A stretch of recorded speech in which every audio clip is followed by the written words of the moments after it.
बिस्मिल्लाहिर्रहमानिर्रहीम। Computer science second year का lecture 7।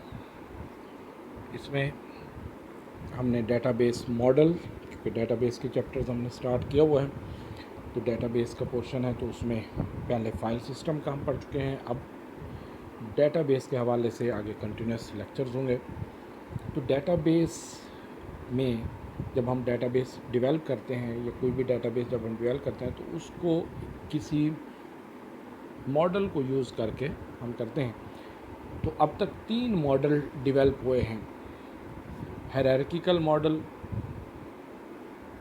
Network database model और रिलेशनल मॉडल। तो उनके बारे में हमने आज पढ़ना है, उसकी कि डेटाबेस मॉडल क्या होता है और उसकी जो टाइप्स हैं उसको फर्दर हम डिटेल के साथ पढ़ेंगे। तो इसमें पहले हम डेफिनेशन स्टार्ट करते हैं। डेटाबेस मॉडल से मुराद एक ऐसा स्ट्रक्चर जिसके मुताबिक प्रॉपर वे में एक डेटाबेस डेवलप की जा सके।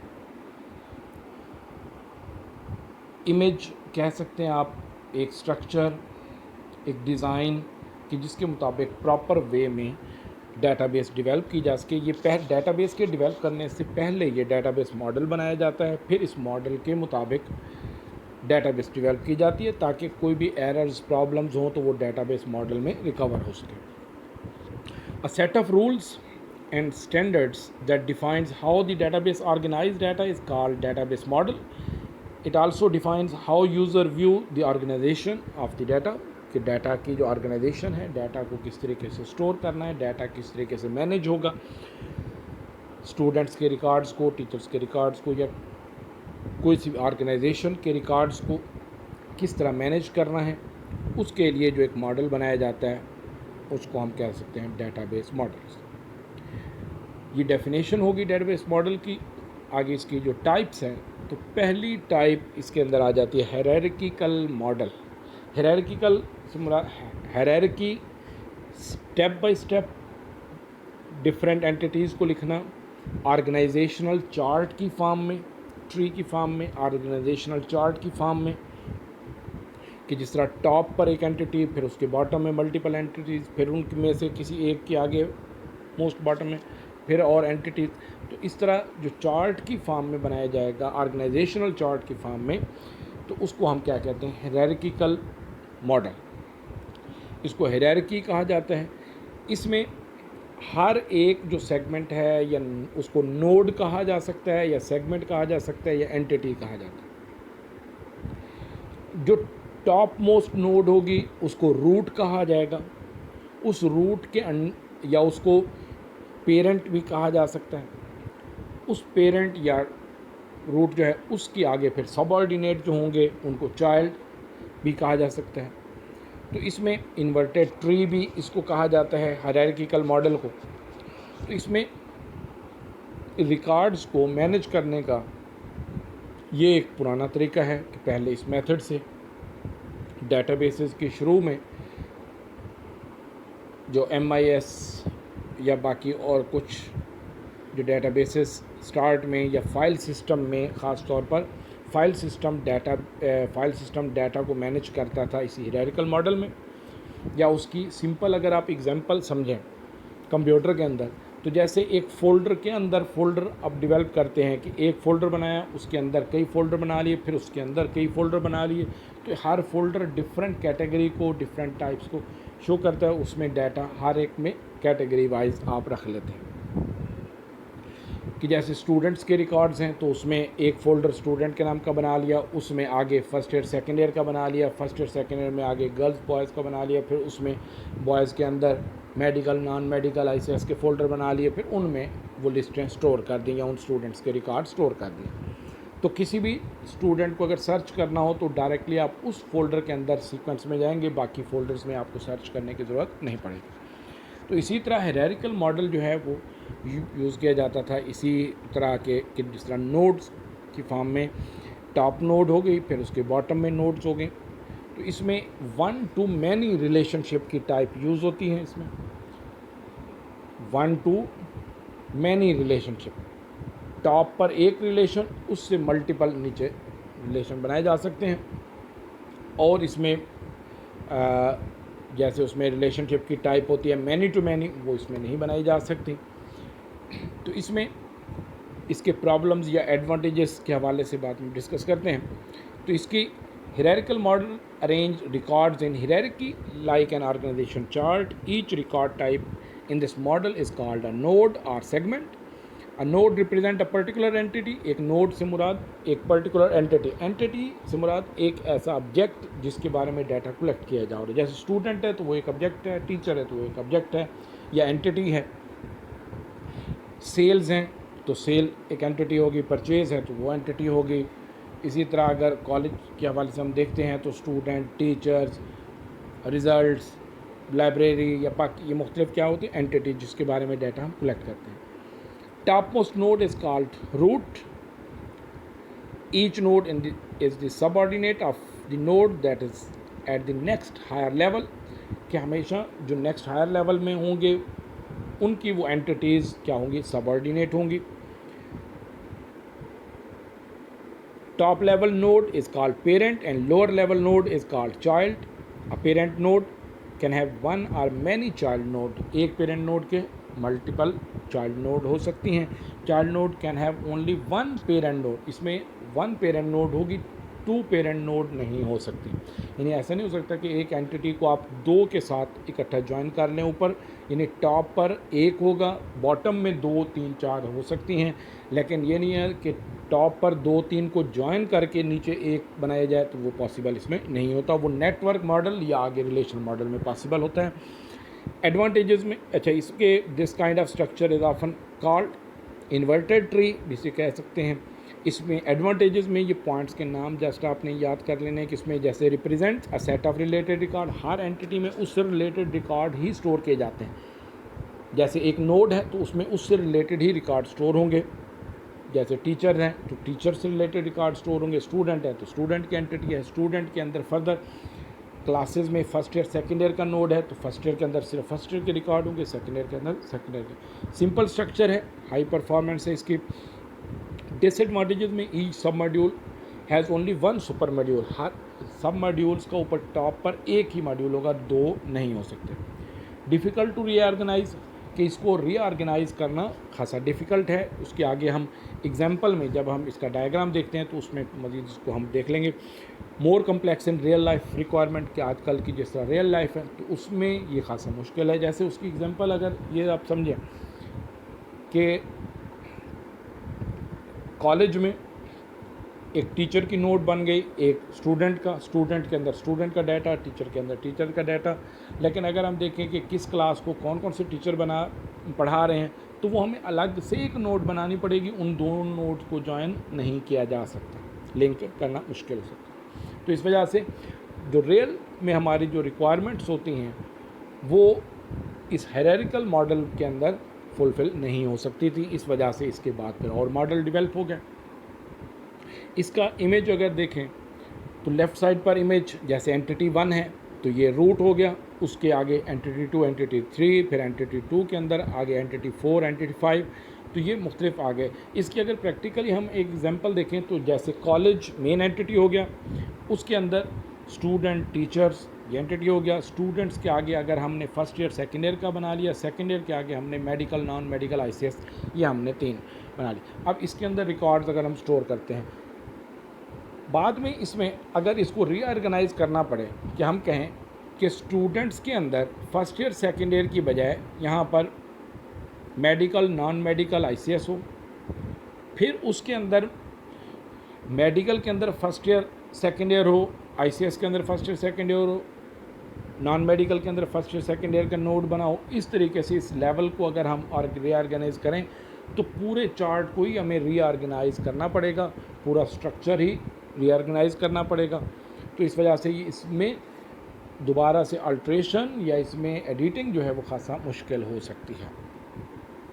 इसका फिर अल्टरनेट एक नेक्स्ट आगे इसमें ये नेटवर्क मॉडल हायरार्किकल मॉडल से कुछ इम्प्रूव ये था, कुछ बेहतर था। और इसमें जो उसमें ड्रॉबैक था एक कि टॉप पर एक नोड होगी, इसमें टॉप पर 2 नोड्स से भी ज्वाइन करके एक एंटिटी को हम कनेक्ट कर सकते हैं। तो इसमें मल्टीपल पेरेंट्स हो सकते हैं, मल्टीपल चाइल्ड हो सकते हैं। The network model is similar to hierarchical model. Difference is the child node can have more than one parent node. उसमें पेरेंट नोड ज़्यादा भी हो सकते हैं। इसके इमेज में फर्दर हम उसको डिफाइन कर लेंगे। The child nodes are represented by arrows in the network model. It requires more complex diagram to represent a database. It also provides more flexibility than hierarchical model. Advantages में represents a set of related records. इसमें उसी तरह related records ही उसी entity के हवाले से रखे जाते हैं. Each sub module can have one or more super module. उसमें ये ड्रॉबैक में था कि सिर्फ एक ही पेरेंट मॉड्यूल होगा, एक ही सुपर मॉड्यूल होगा, लेकिन इसमें मोर देन वन हो सकते हैं. डिसएडवांटेजेस में कॉम्प्लेक्स स्ट्रक्चर है, डिफ़िकल्ट टू रीऑर्गेनाइज है, क्यूरी फैसिलिटी नॉट अवेलेबल. इसमें क्यूरी जैसे रिलेशनल मॉडल में एसक्यूएल क्यूरी होगी, वो यूज़ होती है, आजकल भी वो यूज़ की जाती है एसक्यूएल क्यूरी रिकॉर्ड्स को रिट्रीव या कोई भी डेटाबेस में एक्शन परफॉर्म करने के लिए. इसमें ये क्यूरी फैसिलिटी अवेलेबल नहीं थी. रीऑर्गेनाइज करना इसको मुश्किल है. ये कुछ हद तक फ्लेक्सिबल था हायरार्किकल मॉडल की निस्बत. यह फ्लेक्सिबल था, इसमें एडिटिंग कुछ हद तक पॉसिबल थी, लेकिन रिलेशनल मॉडल जब बना तो उसमें बहुत ज़्यादा फ्लेक्सिबिलिटी है, जो हम आगे इस वजह से ज़्यादा आजकल जो यूज़ किया जाता है वो रिलेशनल मॉडल ही यूज़ किए जाते हैं. इस वजह से DBMS को रिलेशनल मॉडल की वजह से आजकल RDBMS कहा जाता है, रिलेशनल डेटाबेस मैनेजमेंट सिस्टम. तो इसमें इसका इमेज अगर ये नेटवर्क मॉडल का अगर हम देखते हैं तो देखिए, जिस तरह एंटिटी 1 है उसके बॉटम में एंटिटी 3 एंटिटी 4 कनेक्ट है. इसी तरह एंटिटी 2 जो है वो एंटिटी 4 के साथ, एंटिटी 6 के साथ कनेक्ट है. एंटिटी 4 2 इसमें 6 और 5 के साथ कनेक्ट है. इधर से 3 जो है 5 के साथ. तो इसमें एक नोड से मल्टीपल नोड्स, जैसे एंटिटी 1 कनेक्ट है किसके साथ, एंटिटी 3 और 4 के साथ. फिर एंटिटी 3 और 4 दोनों कंबाइन होकर किस में आ रहे हैं, एंटिटी 5 में आ रहे हैं. तो इस तरह टॉप नोड 1 भी हो सकती है और मोर देन 1 भी हो सकती है. जैसे एंटिटी 3 के लिए और 4 के लिए टॉप नोड कौन सी है, टॉप नोड आ गई इसमें एंटिटी 1. इसी तरह एंटिटी 5 के लिए टॉप नोड 2 हैं, 3 और एंटिटी 4. ये 2 नोड्स कंबाइन होकर उसमें आ रही हैं. तो इस वजह से इस स्ट्रक्चर को भी एडिट करना, कि अगर बड़ा स्ट्रक्चर है, बड़ी ऑर्गेनाइजेशन का है, तो उसको दोबारा से रीऑर्गेनाइज करना खासा मुश्किल हो सकता है. तो इसमें नेक्स्ट जो हमारे पास आ गया थर्ड, इसमें रिलेशनल मॉडल. रिलेशनल मॉडल जो है वो ज़्यादा यूज़ किया जाता है. इसमें डाटा जिसमें स्टोर करते हैं उस फाइल, उस टेबल को हम क्या कहते हैं, रिलेशन. फाइल टेबल को हम क्या कह सकते हैं, रिलेशन, जिसमें रोज़ और कॉलम की फॉर्म में डाटा स्टोर हो. ये आज थोड़ा सा हम इसमें जो डाटाबेस की जो टर्म्स हैं उनको हम भी साथ साथ देख लेते हैं. फिर नेक्स्ट लेक्चर में उनके नाम भी लिखे हुए आपको साथ में शो कर देंगे. तो 3 टर्म जैसे होती हैं, फाइल, रिकॉर्ड, फील्ड. तो फाइल को हम क्या कह सकते हैं, data set, table, relation. Relational model में या डाटाबेसेस के अंदर रिलेशन का जो वर्ड है वो टेबल के लिए या फाइल के लिए यूज़ होता है. रिलेशन को अगर आप जॉइन करना या रिश्ते के मानों में अगर देखें तो उसके लिए डाटाबेस के अंदर 2 फाइल्स को जॉइन करना, 2 टेबल्स को जॉइन करने के लिए रिलेशनशिप का वर्ड यूज़ होता है. रिलेशन जो है वो यूज़ होता है एक फाइल का नेम, फाइल के लिए कि जिसमें डाटा हम रोज़ और कॉलम की फॉर्म में स्टोर करते हैं. दूसरा हमारी टर्म जो थी वो थी फील्ड. फील्ड को हम कॉलम, फील्ड या एट्रीब्यूट हम कह सकते हैं. फील्ड, कॉलम या एट्रीब्यूट, ये वर्ड तीनों एक ही चीज़ के लिए कि जिसमें एक कॉलम यूज़ किया जाता है, जो शुरू के लेक्चर में हो चुका है डिस्कस.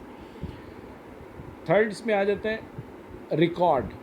रिकॉर्ड को हम रो, टपल, इंस्टेंस, रिकॉर्ड, अकरेंस, ये हम कह सकते हैं कि रो, रिकॉर्ड, टपल, इंस्टेंस, अकरेंस, ये वर्ड्स यूज़ होते हैं किसके लिए, एक रिकॉर्ड के लिए। तो डेटाबेस के अंदर बाज़ जगह पर टपल का वर्ड यूज़ होगा, बाज़ जगह पर अकरेंस का, बाज़ में इंस्टेंस का। तो ये एक ही चीज़ को डिनोट करते हैं, तो ये जहन में आप रखेंगे। तो इसमें the relational model consist of simple relations. Relation से मुराद वो टेबल्स या वो फाइल्स जिसके अंदर डाटा स्टोर होता है। A relation is a term use for table.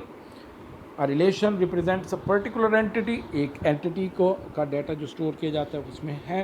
The relationship are based on data of the entity. Advantages क्या क्या है, डाटा इंटेग्रिटी है, जो पहले हम डेटाबेस के फीचर्स में ऑब्जेक्टिव्स में हम पढ़ चुके हैं कि डाटा एक्यूरेट स्टोर होता है। डाटा एंड स्ट्रक्चर इंडिपेंडेंस है कि हम डाटा में भी कोई भी चेंजेस करना चाहें तो वो आसानी से हो सकता है, उसके स्ट्रक्चर में भी चेंजेस करना चाहें तो वो आसानी से पॉसिबल है, इसमें कोई प्रॉब्लम नहीं आती है। मोस्ट फ्लेक्सिबल जो है वो डाटाबेस मॉडल है। और ये MCQs में पूछा जा सकता है कि which one database model is more flexible, तो उसमें तीनों में से सबसे ज़्यादा जो फ्लेक्सिबल है वो यही मॉडल है। तो इसमें ये मॉडल जो है इसके हवाले से हम ये देखते हैं।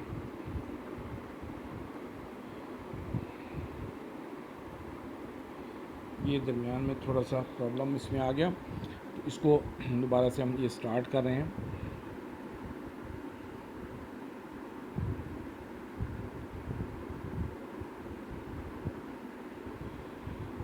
तो इसमें रिलेशनल मॉडल का ये हम पढ़ रहे थे। तो रिलेशनल मॉडल में ये easy data retrieval and sharing है कि आसानी से डाटा हम रिट्रीव या शेयर कर सकते हैं कि एक डाटा जो है डाटाबेस में हमने स्टोर किया रिलेशंस में, इसके में SQL क्यूरी अवेलेबल है जिसकी मदद से आप एक टेबल में से एक रिलेशन में से भी डाटा उठा सकते हैं। मल्टीपल रिलेशन, 2 रिलेशन में से 3 में से कंबाइन करके डाटा, रिलेटेड डाटा जो है वो डिस्प्ले किया जा सकता है, जो आगे हम डिटेल के साथ पढ़ेंगे क्यूरीज वाले चैप्टर में भी और बाकी में भी। इसका इमेज देखें कि जैसे एंटिटी 1 कनेक्ट है एंटिटी 2 के साथ, फिर एंटिटी 3 के साथ, फिर इस तरह एंटिटी 4 2 के साथ कनेक्ट है, 5 के साथ, 6 के साथ। ये एक रिलेशनल मॉडल इसमें है, थोड़ा कॉम्प्लिकेटेड सा इसमें है। आपको सिर्फ समझाने के लिए आप जो पेपर में बनाएंगे या क्वेश्चन में आप याद करेंगे, जो लेफ़्ट साइड पर है, जो बुक के अंदर भी अवेलेबल है, यही एंटिटी 1, एंटिटी 2, एंटिटी 3 यही आप बनाएंगे। लेकिन समझने के लिए कि जैसे address, client, order, item, phone, country, ये 6 इसमें मुख्तलिफ रिलेशंस बने हुए हैं। इन रिलेशन में जैसे एड्रेस का रिलेशन है तो उसमें एड्रेस आईडी और इधर से ये क्लाइंट आईडी और क्लाइंट आईडी इसके साथ जॉइन है। ऑर्डर में भी क्लाइंट आईडी और इधर से क्लाइंट इसमें जॉइन है। ऑर्डर आईडी में ऑर्डर आईडी और आइटम के अंदर भी ऑर्डर आईडी, ये दोनों इसमें कनेक्ट होंगे।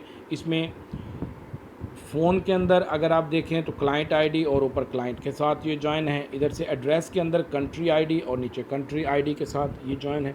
तो इस तरह रिलेशनशिप में मल्टीपल टेबल्स को मल्टीपल के साथ आप कनेक्ट कर सकते हैं कि जिसमें एक टेबल जैसे क्लाइंट की टेबल है तो वो 2 के साथ ऑर्डर और फ़ोन के साथ कनेक्ट है। इधर से क्लाइंट की टेबल एड्रेस के साथ कनेक्ट है, कंट्री की टेबल एड्रेस के साथ की टेबल के साथ कनेक्ट है, ऑर्डर की टेबल के साथ आइटम कनेक्ट है। तो ये मल्टीपल जो है वो आप मोर देन 1 रिलेशंस को इस तरह जॉइन कर सकते हैं। तो यहाँ तक ये 3 मॉडल्स थे। नेक्स्ट फिर आगे जो टॉपिक्स हैं उसको हम फर्दर डिस्कस करेंगे। तो कोई प्रॉब्लम अगर हो तो नंबर पर आप रब्ता कर सकते हैं। ओके, अल्लाह हाफिज़।